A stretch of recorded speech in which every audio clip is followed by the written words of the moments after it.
Once you've gotten your two pieces together and you have two flaps, it's time to make about 1 inch of stockinette so that there'll be a space between the next flap.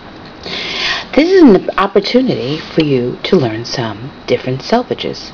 Well, there's nothing wrong with the chain stitch selvage. It's nice to know some different ones.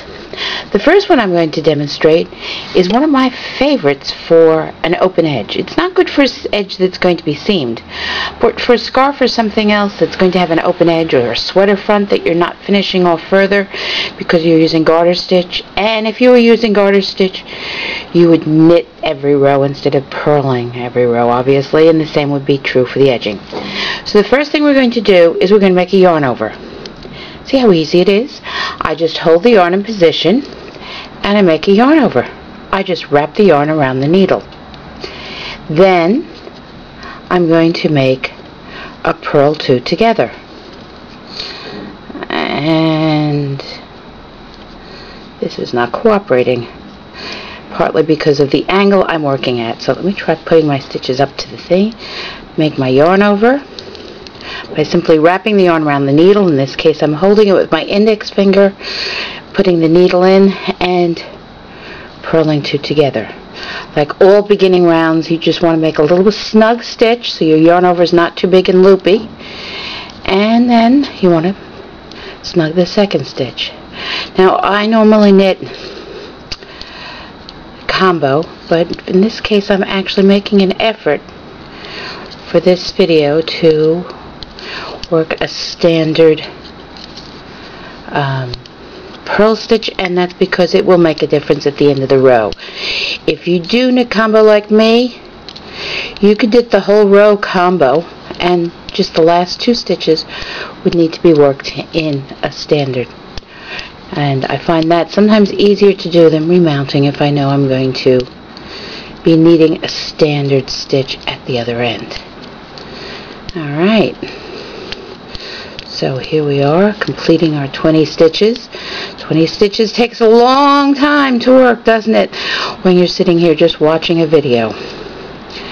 And I could edit, but I don't. Okay, so there we finished our row. And over at this end we have our knit two or purl two together. Here we're going to do the same thing. Take the yarn, wrap it around the needle. I know it looks cross, but it won't be a cross stitch. And we're going to knit two together. And this is what the edging consists of. This selvage is one of a yarn over and two together to correct your stitch count at the beginning of each row. So let's do this, and we'll come back to the other row. We'll just do the 4 rows so that you can see how it looks as an edging. But since you're going to do this yourself for your own sampler, you can see for yourself up close. Notice there I did my standard combo, and I just seamlessly change from working to the front to the back. This one's a little snug, but that's alright. It's going to open up, as will the last one, a little. And it creates sort of an open, scallopy edge. You'll see this clearer as we go on. Let me pull out some more yarn and do the same thing again. So we're just going to wrap the yarn around the needle. Just pick up the yarn, put it around the needle. If you're working from the other side, I'm sure you'll know how to do this. I don't work well from the left side. And then we're going to purl two together.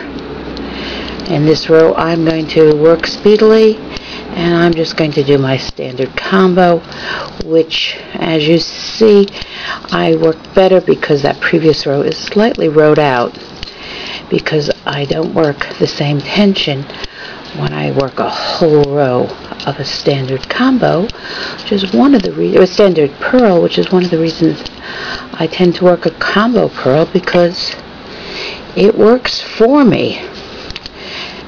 And these two will have to be standard because they are going to be knit together. And we come to this side And you see, you just have, it's a very subtle loop.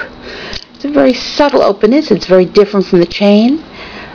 Pick the yarn up, wrap the yarn around the needle before you take your first stitch.